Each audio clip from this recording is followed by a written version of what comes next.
Hello mga kahabi, welcome back sa aking aviary. Kamusta kayo? Today mga kahabi, papakita ko lang sa inyo yung routine ko currently sa pagpapakain ng ibon o kaya kung paano ko ano yung ginagawa ko rito sa aviary ko mga kahabi. So today mga kahabi, medyo hapon na, mga alas 3 na ngayon ng hapon. Ngayon pala ako magpapakain ng ibon kasi medyo busy kanina sa business. Tapos nagpa-uwi ng maaga yung mga schools gawa ng volcanic ash ng Mount Taal, no? So mga kahabi natin dyan sa south, doble ingat po kayo. I wish you well mga kahabi. Sana matapos na tong incident na to, no? So mga kahabi, ang ginagawa ko first, pakain tayo. Yan, ginagawa ko, kinukuha ko tong lagayan ko ng kainan, ay ng ano, meron lang ako nito yun, ice cream tub. Tapos magkahiwalay kasi yung mga seeds ko rito. Yan, ito meron akong African mix, meron akong nakahiwalay lang na ayan, canary tsaka white millet. So kukuha lang ako ng white millet, 2:1 mga kahabi, no? Kada dalawang white millet, isang canary. Ayan sila, kita nyo. So mga kahabi, ayan sila, i-mekus ko lang yan. Mekus mo lang yan, insan, no? Shout out kay Mr. Nobody. Ayan, ganyan ko lang. Tapos, ayan na yung mix natin. So, ayan yung normal mix natin dito mga kahabi para sa mga ibon natin, which is mga finches. Para naman dun sa mga albs, ayan, tsaka dun sa kakatil, para sa kanila yung ayan, yung African mix. So gagawin ko, kukunin ko lang to. Ayan, set aside muna natin yan. Tapos mga kahabi, yung mga ano kasi, itong mga finches, hindi sila ganun kalalakas kumain, pero frequent sila mga kahabi kumain. Yun ang masasabi ko sa kanila based on observation ko. So sila mga kahabi, kailangan laging mayroong pagkain sa ano nila, sa bowl, no? Ayan, so kukunin ko lang. So ang gagawa ko pala mga kahabi, magkakahiwalay. Pinaghiwalay ko dati. Ayan, normally magkahiwalay. Kasi hindi pinapansin pag magkahiwalay, kaya nagkaroon ako ng ratio na 2:1 para mapansin ng kaunti yun nandun sa bowl. Kasi hindi nga napapansin yung hindi nga napapansin yung canary, puro sila white millet. So ayan, so, tataka kayo ba't nilalagay ko yan. Mamaya papakita ko sa inyo anong reason ba't yan, pinagsasama-sama ko yan. Yan, meron tayo rito yung imper natin sa taas. Kunin natin to. Ingat mga kahabi pag nag-alaga kayo ng finches kasi kailangan lang nila ay maliit na puwang, makakatakas yan. So baby, be very mga kahabi pagdating sa mga finches. Ayan. Be very careful mga kahabi pag hindi matatakasan kayo niyan. So kabibilis pa naman lumipad dito mga finches. Ayan. So, meron tayo rito 3 pair ng society. Doon yung mga society natin mga kahabi, hindi ko sure kung ano gender na itong mga to. Pero kasi yung mga society, regardless sa gender, magkasama cock, magkasama hen, magkasama cock and hen, maglilimlim yan.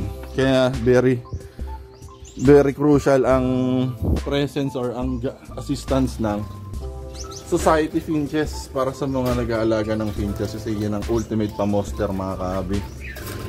Yan ang magdadala. Ayan ang magdadala sa ayan magdadala sa breeding success. Kung gaano kahuhusay yung mga pamoster mo na society finches. So ayan na sila mga kahabi. Mapapansin nyo, mayroong iba ubos na, pero marami pang iba rito na meron pa sa ilalim. Ako mga kahabi, wala na nga pala ako dati nung gamit ko na seed blower mga kahabi, no? So naipamigay na natin kasi yun nung nag-quit tayo. ng mahigit 1 taon. Naipamigay na natin siya. Tapos ngayon, ang gagawin ko, kailangan kong matanggal yung parang itatahipan mo siya mga kabi, para bang ayan, kailangan maghiwalay yung tinalupan sa balat, yung ano, yung mga natalupan na sa mga may balat na lang, kailangan matanggal yung mga balat. Yon. So, patayin mo natin itong electric fan. Ayan. So, meron na ulit itong tool mga kahabi, very useful. Ayan, nalabas muna natin to. Diyan tayo magkakalat. Sa mga walang pambili mga kahabi ng seed blower, meron namang mas murang alternative or mas convenient all-in-one tool. Ito mga kahabi, meron ako itong leaf blower. Ayan, meron ako nito kasi kailangan ko to sa business. Ayan. So meron namang tong ano mga kahabi, malakas kasi ito eh. Meron naman siyang mode. Ayan, no? So mga kahabi, ilalagay lang natin ito dun sa pinaka mahina, yung dial niya. Ayan. Ayan. Nasa min.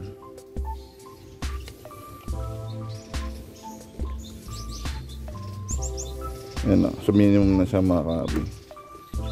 So blower lang natin to para matanggal na yung mga pinagbalatan. Ayan. Kasi sayang eh. Kailangan tunog niya pag mahina. Pero kapag nakatodo yan, makakabit yung tunog yan. Parang bitik. Do, hindi natin, kahit mahina to, hindi natin siya igaganon. No, distansya pa din. Ayan, tatanggal na yung mga pinagkainan, no?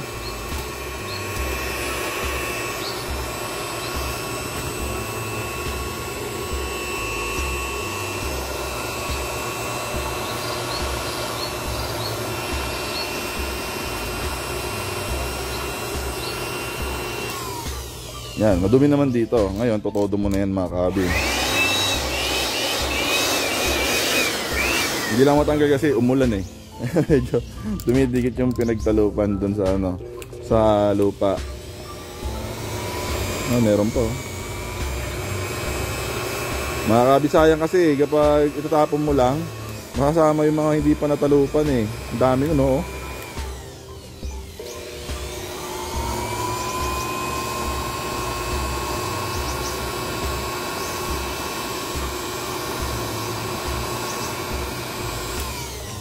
Yon, dali. So, kukuha lang tayo rito ng part. Tapos lalagyan lang natin sila. Yan. Medyo dadamihan ko na. Kasi hindi naman nila nauubos. Kaya okay lang. Hindi mo sila na-overfeed.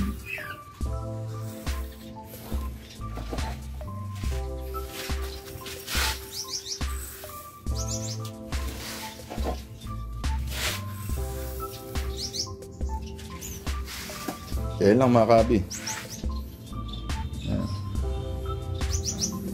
Tapos lalagyan na natin sila isa-isa dito.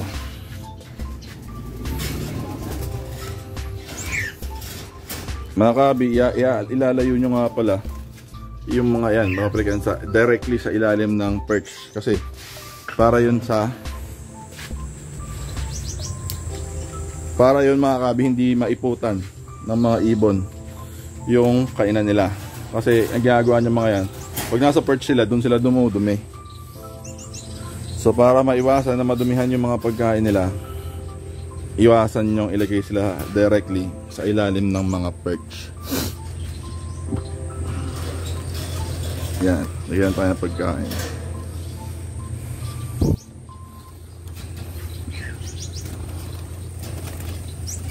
Medyo mahirap mag-vlog habang nagpapakain.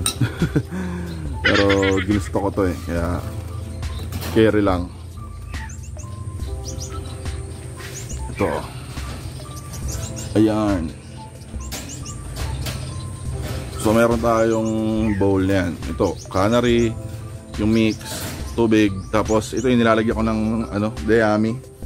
Yung dayami kasi ginagamit nila mga kahabi na ano eh, nesting material. Yun. Yan.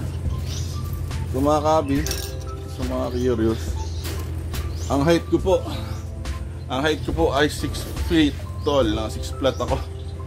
Tingnan ko gano'n kataas yung ano, ang taas nila. So medyo hirap din ako kahit sabihin mong abot ko. Talagang titingkad pa rin ako at saka kailangan ko pa rin mag-effort. No, meron akong upuan. Dito ako tumutungtong. Pag tinitignan ko sila, kanya lang gamit ko kasi siya kanina. Patungan ng pagkain. So ito sila. Yan.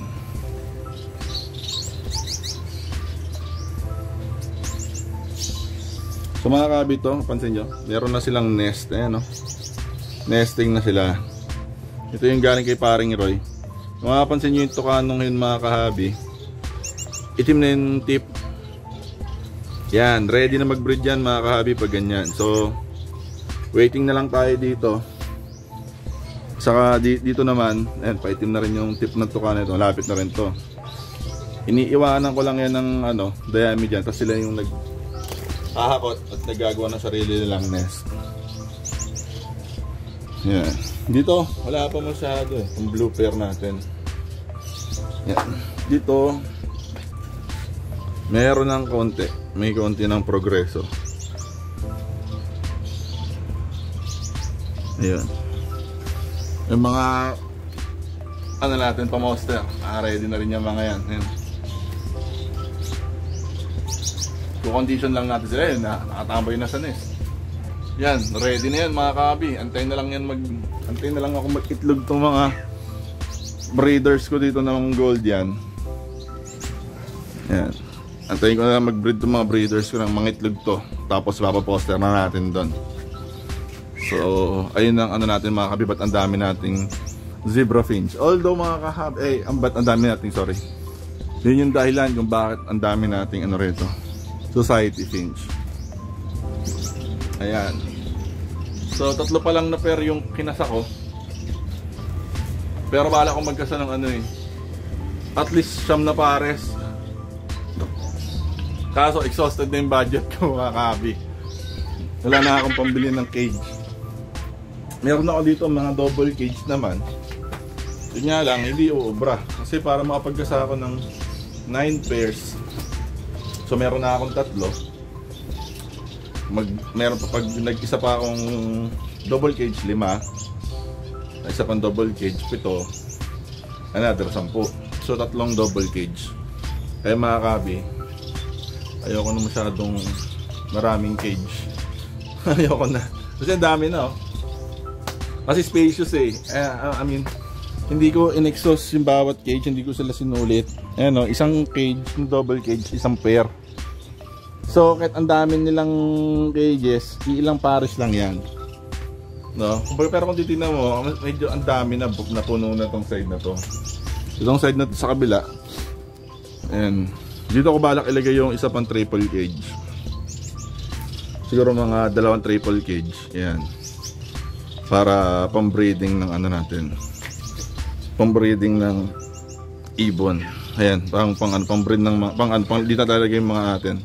Society finch. So mga kahabi dito, ito yung galing Cavite na society finch. Meron pa ako ditong 8. So makakabuo pa tayo ng 4 na pares dito. Pwede ring trio. So mga kahabi, sa sa society finch, may tinatawag na pair at trio. Sa trio, pwedeng 2 hen, 1 cock, o kaya 2 cock, 1 hen. Para yun mga kahabi sa ano, mas marami yung magtulong-tulong sa pagpo-poster, sa pagbuhay, sa pagsubo. Yan. Kasi sa paggamit ng society finch mga kahabi, sa ulitin ko, sa pang-poster, hindi ganun kahalaga mga kahabi, hindi ganun ka-critical yung gender. No? Regardless, meron niya, pure hen lang 2 hen. Yun ang pinag-partner nila, o kaya 2 cock. So, ganun sila kahusay mga kahabi ng inakay. Ganun sila galing mag-alaga ng inakay.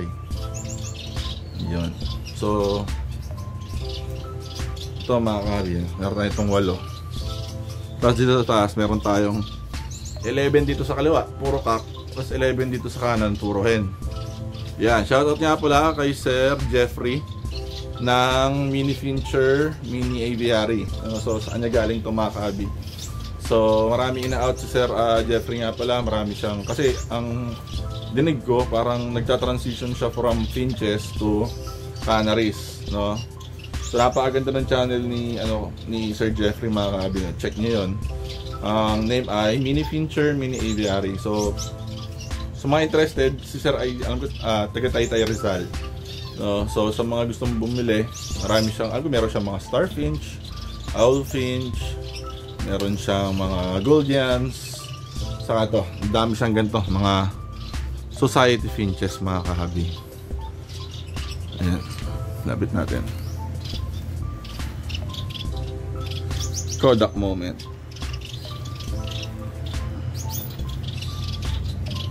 Yan. So ito, puro mga society to. 11 dito sa kaliwa, 11 dito sa kanan. So 11 pairs yan. Kasama yung 8 rito. So that would be 15 pairs.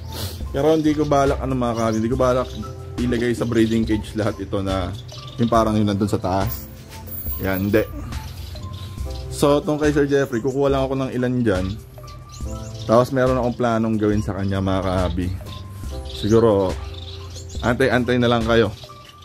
Abang-abang. Keep watching na mga kahabi para makita nyo yung plan natin dito sa mga society finches na to. So, ayun lang muna mga kahabi para sa video na to, no? Pinakita ko lang sa inyo kung paano ako magpakain dito sa bagong aviary ngayon. So, meron ako rito ilaw nga pala. Yan, maliit lang.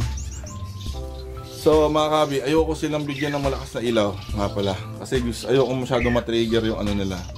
Ayoko silang masyado matrigger na parang walang na parang puro daylight lang, no, mga kahabi. So gusto ko na kahit paano parang meron lang konti para lang sa protection nila. Dahil nga open tong aviary natin. Pero gusto ko pa rin na mga kahabi, na yung medyo na stimulate mga kahabi yung yung nasa-simulate mga kahabi yung araw at gabi sa kanila. Yun yung inaano ko. Yun yung objective ko. Bakit hindi ako naglagay ng malakas na ilaw dito sa aviary. So, yun lang mga kahabi para sa video na to. Ulit. Kung gusto nyo itong video na to mga kahabi, please hit that like button. Comment down below kung meron kayong gustong sabihin, shout out, suggestions, meron kayong gustong i-share. Subscribe, no? Kung hindi pa kayo naka-subscribe mga kahabi, subscribe na. At magkita-kita tayo ulit mga kahabi sa mga susunod nitong videos. So, samahan nyo ako mga kahabi sa journey ko na to sa pag-aalaga ng mga fancy finches. So, yun lang. Ingat lagi. God bless and happy bird keeping.